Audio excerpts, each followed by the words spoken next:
Welcome to I'm Too Old for This, the podcast where we ask the uncomfortable, inspirational, and rarely asked questions of those that have truly seen it all. I'm Nicola, your dating and relationships expert, who is joined by Heather and Mike, who found love at a later stage in life in a retirement village. Heather and Mike, I'm so blooming pleased to meet you because I watched a little video of you recently and I was blown away by your story, and I suppose you'd call it a chance at second love, second time around. Second time around. I mean, I'm in a relationship after having been alone for what seemed like it's probably 12 years, and I thought I'm never going to meet anyone again. Do I want to meet anybody again? And will it be the same as when I was a teenager? So that's what I'm interested in learning about your relationship. But tell me, how did you meet? How did it all come about? Well, we both live in the same retirement village. And when Mike lost his wife and I lost my husband, it was about 12 months apart, we both joined the committee in the village. Right. And it's a small village, so it's not hard to get to meet everyone. And we're on the committee together, and really that's how we first met and got friendly. Right. Mm. So before that, Heather, did you lose your partner as well? Yes. And how long were you together with your... 44 years. Wow, that is a long time. Yes. And you, Mike, how long were you? 16. 16 years. Mm. Okay. Also a long time. But did you feel like you were looking for love at that stage, or were you just companionship? You go to the club for... Not at all. Right. I wasn't looking. I was quite happy. I don't get bored. I'm quite happy with my company, and I wasn't looking for a second love at all. Right. No. Right. No. You, Mike? Got a twinkle in your eye? I wasn't looking at all. I nursed my late wife, and I was exhausted, to be honest. Yeah. And all the trauma that goes with losing a loved one, sort of piled up because I couldn't do much while Lila was alive. But once she'd passed, then you've got to face the reality of you're on your own and you've got so much to do. And the thought of getting involved with another person never even crossed my mind. Right. I suppose I made a mistake of getting on the residence committee and talking to a certain person and things just developed. Do you think there was I've been on a number of dates and instantly there's I go, no, that's not going to work. That's not for me. Did you see there was an instant spark or connection that you wanted to keep talking? Let Heather answer that first. Well, we do have happy hour every week, but back in those days, everybody in the village just about used to go up on Thursday afternoons. We'd have this great big long table.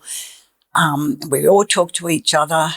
Mike made the mistake of sitting opposite me and winking at me. Oh, it was the wink that did it. That was the wink that did it. Oh. Yes.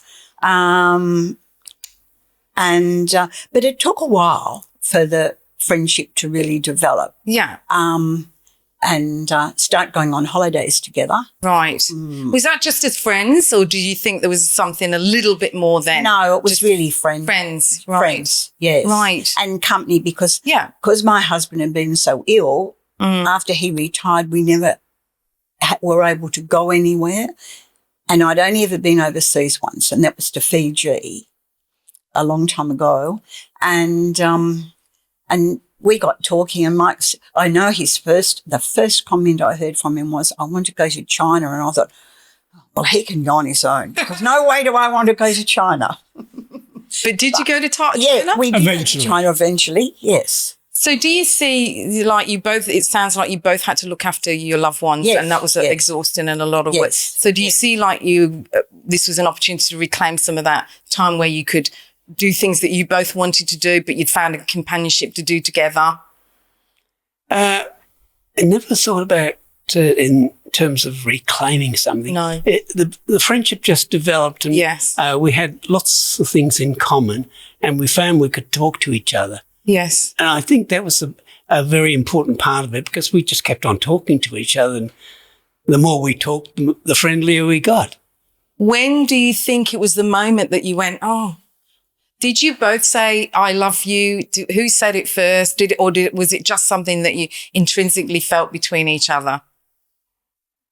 I don't know. It just happened. Yeah. I can't remember. No, I think I remember at one stage saying, I said, this isn't being, what's the word? This isn't against Graham or anything, but I said, I really think we're soulmates. But I can't remember how long after we'd met that I thought that. Yeah. But I always remember, because Mike does a lot of cooking, and the first date, we had to call it a date, he invited me down and cooked me a roast lamb dinner. Oh, lovely. And I remember my son sent me a text and said, Mum, beware of men bearing gifts, even if it's a roast lamb dinner. Now every time he cooks a roast lamb dinner, I send a message to Greg and say, we're having roast lamb tonight. Oh, that is so lovely. He's a keeper then, obviously. Or he cooks one night and I cook the other. Oh, that's good. So you do live together? No. Well, I love that as well.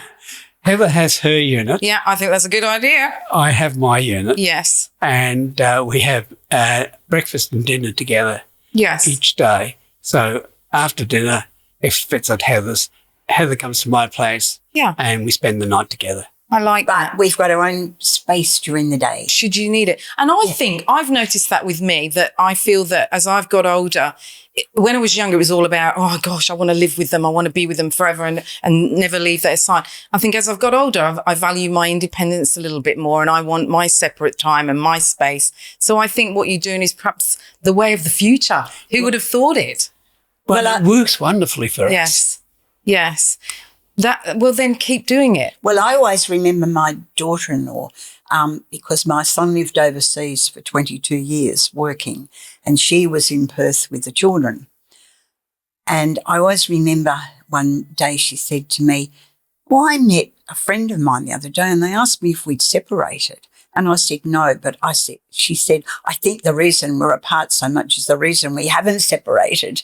I think it's a good thing to have your own space. Yes, and they've been now married almost 40 years now. There's something in it then. Mm-hmm. Going back to love and finding this, do you feel, was it the same feeling like when I was a teenager, I was giddy, fluttery, I had, all the feels, as the kids say.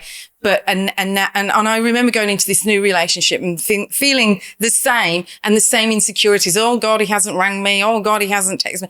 Do you feel that love is the same this time round? No, or do you feel I don't. Do you? I don't what know do about you think? Mike. What do you think, No, Mike? definitely not. No. When you're young, it's very, what's the word I'm looking for? Impetuous, if you like. Yeah, you jump at it, this, that, and the other thing, but when you get older, yeah, you're right. a lot more consideration. Yes. You take it not necessarily slowly, but a bit more carefully. Right. And you tend not to rush in. Yes.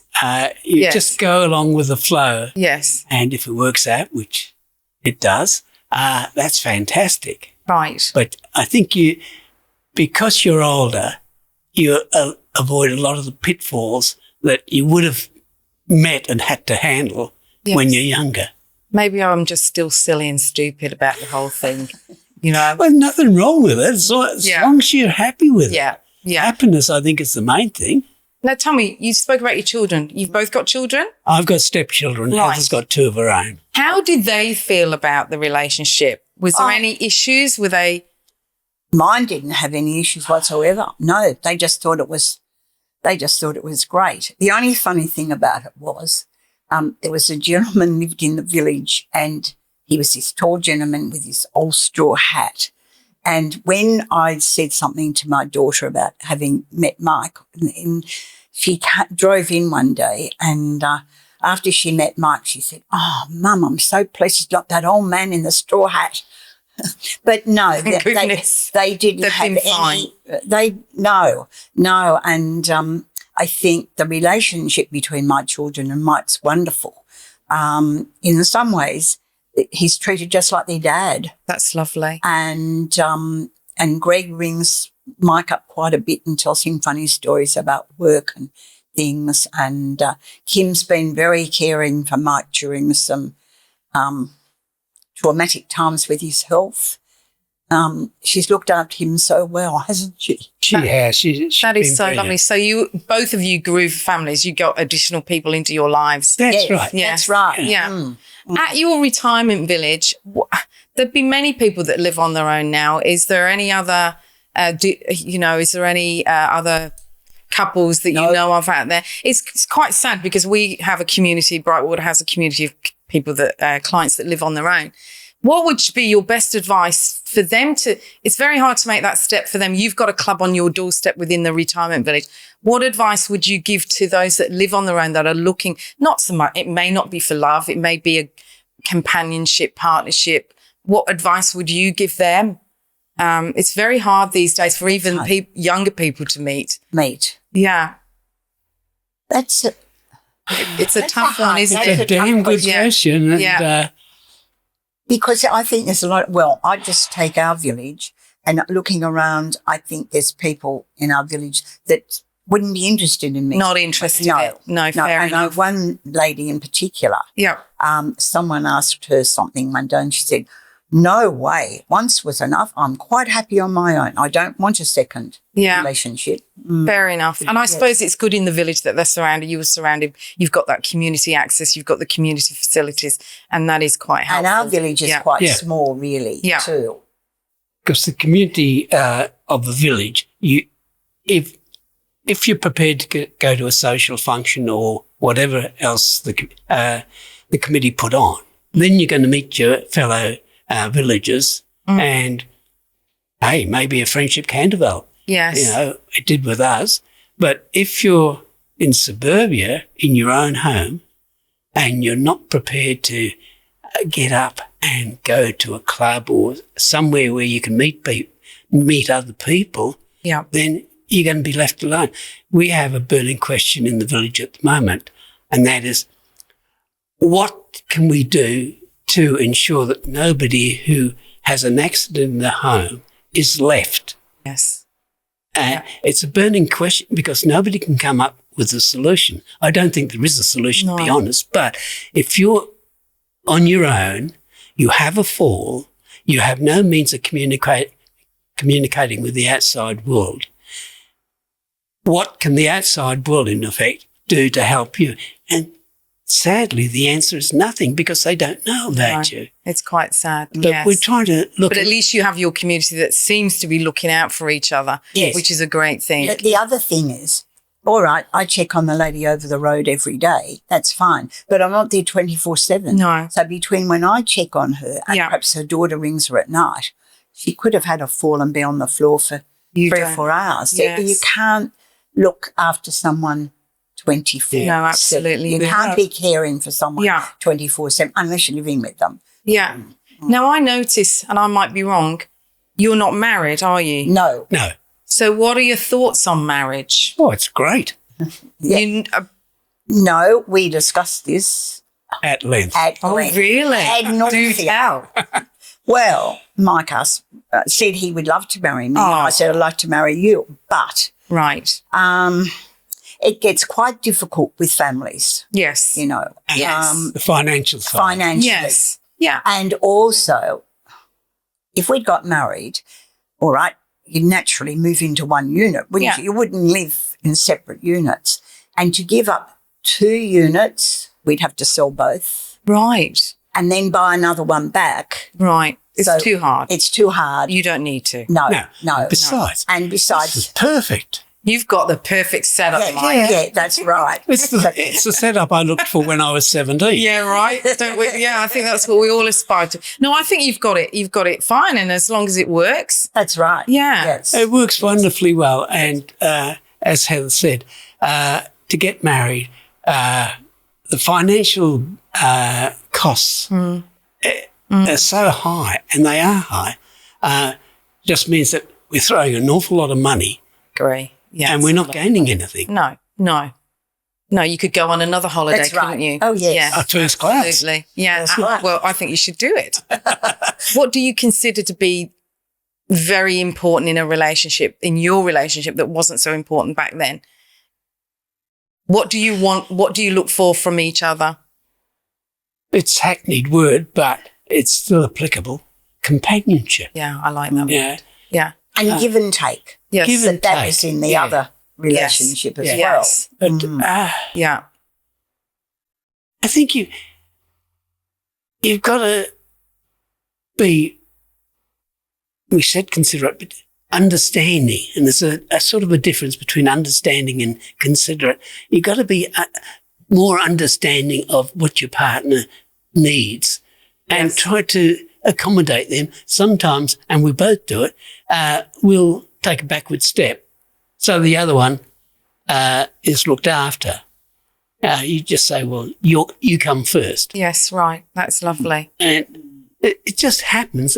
It's not a conscious thing, Yeah. but it's just part of the relationship. And compromise. Yeah. It's that's a difficult one, compromising.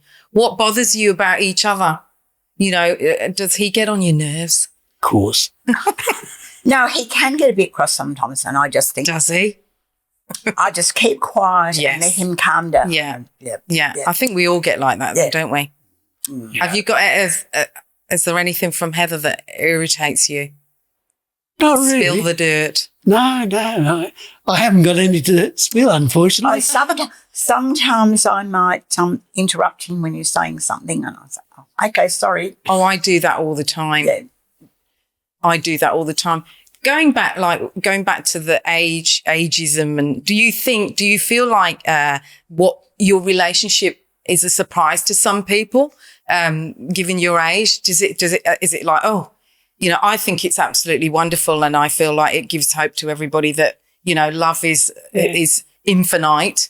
Do you feel like it's a bit of a shock to some people? Obviously, your family didn't seem so shocked. No, they didn't think so. Yeah. I think everyone in the village, I don't know, they just seem to take it for granted, don't you think? Well, we've been together for 20 plus years. So I feel like we're an old married couple. You are. Yeah. You are. That's another outstanding long relationship. In these days, it seems relationships do come and go, and it's very easy to get divorced or to give up or to walk away. And the young ones seem to want to do it. I think your point earlier about having your own space, Yeah. I think that's worked wonderfully well for both of us. We're not together 24/7. Yes. And by having the opportunity to do your own thing, even if it's just to sit in the lounge chair and have a snooze, I think that helps the relationship wonderfully well. Yes. My partner will be pleased to hear that because he loves his own space. So he'll be very happy with that one. Do you ever is there during this relationship where you've had time away, you've been away for a week or 2 weeks, or no? What, apart from each other? Yes. No. Yeah, no. No. After my husband died, I had 2 months away. I packed up, my son was working in Holland at the time. So I packed up.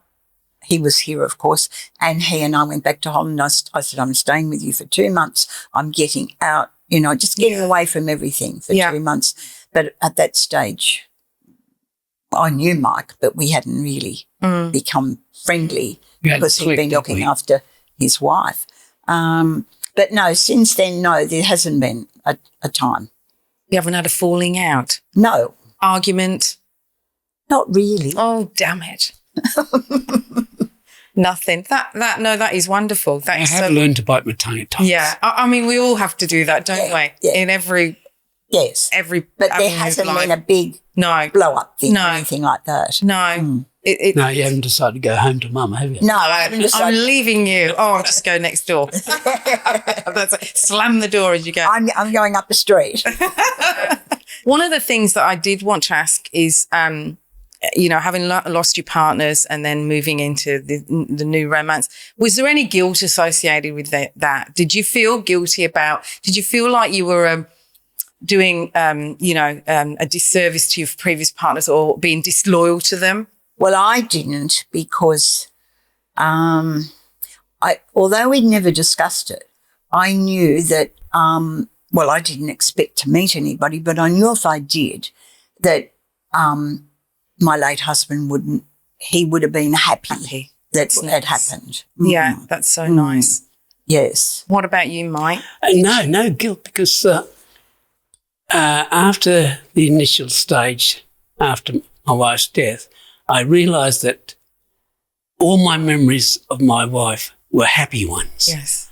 And I was able to say, okay, I can leave the grieving at home. In the home, I'll grieve. When I leave the home, I won't grieve, so to speak. And I had no guilt or feelings that I'd let Lila down at all. I felt that I'd done as much as I could for her. Yeah. Unfortunately, her family and most people agreed that I'd done a pretty good job. That's so.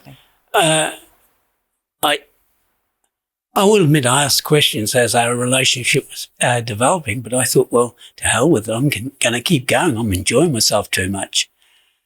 And so we just kept on going. Kept on going. That's lovely, because I don't think anybody would want anybody to be on their own. No. I mean, which leads me to the other question. Should anything happen to either of you, would you move on? Could you see yourself moving on again? Not again. No, not for me. She's done. Mike?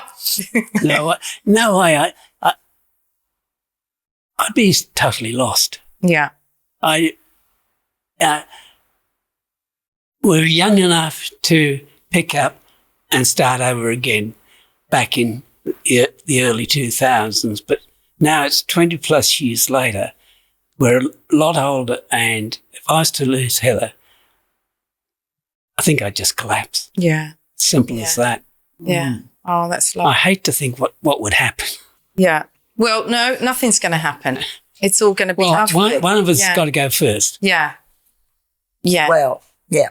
That's lovely. What advice, and I may have asked you this, would you give to somebody that's older that thinks they are too old for this dating relationship malarkey? What would you say? What advice would you give them? Well, if they felt that they met someone that they felt they might like to become more friendly with, try and give it a go. What about you, What Mike? do you reckon? You said they felt they were too old. That limits the people you're talking about. Irrespective of your age, other than when you're a teenager, you've got to mix with people. And if you're in a retirement village, you are going to mix with people. And I believe that a lot of people can get friendly without anything happening and have a very nice time going out together and things like that. So my advice is keep up your social interaction with your neighbours and your friends and your family. And if you do happen to meet somebody who is attracted to you or you're attracted to them, just, go along quietly and see how it develops. And if you're very fortunate, you hit the jackpot. Absolutely. Thinking about the future, and you're both obviously senior in years, as we all are, it's inevitable where we're going. Well, we like to say we're past our use-by date. No, not yet. But have you spoken about what you both want for at the end of, as far as, so you're both aware of each other's wishes? We're both aware of each other. Yes. And my daughter's aware. And you're all, for both. all on the same page. Yes. Because they're difficult conversations. You've both looked after partners before. Would you be prepared to do it again? Would you look after each other in ill health? It's very tough, isn't it? I'd have no hesitations. I used to say to people, look, when my wife started getting ill and started to need a carer, I used to say, I'll never be able to handle that. I'm not a carer, not by nature, not by inclination, not by training. But when you love somebody and they need your assistance, you're not going to walk away, are you? No, you're not. you just do it. No. Yeah. And you do it. And you make your mistakes. Yeah. Yes. And you have your moments. Of course. But caring's tough. It's a tough, Yes. tough. But you do it as long as you can. Of course. And then say, Yeah. I'm sorry, but I can't do this. I know I did it with Graham. Yeah. I can't do this anymore. Yeah. Yeah. Said to the doctor, can you please, help me with care because I can't do it. You get to Yes. that stage. Well, I did. Yeah. Mike didn't. No. No, you didn't. But I had to get to the stage where I said, I can't do it. Yeah. Yeah. But you can't, you've done what you can. I did yes, Yeah. you do your best. Now I want to lift the mood a little bit, right? And so I want you to tell me, this is one you've got to think about. We talked about this at work today. If your relationship was a movie, Heather, Mike, and individually, what would the movie be? Now mine might be Dumb and Dumber, just for instance, or Gone with the Wind as another instance. What would it's a tough one, isn't it? Oh, that is a tough one. Yeah. I've got an answer, but it's a Go on then, Mike. Come on. Give me magnificent obsession. I love it. Isn't that lovely? Oh, that's where the song Many Splendid Love comes from, isn't it? And that's what I was thinking of that up on the hill when they sang Many Splendid Love. But it's the same movie. Well, there you go. You're on the same page, aren't you? Yes, there you go. I think that's lovely.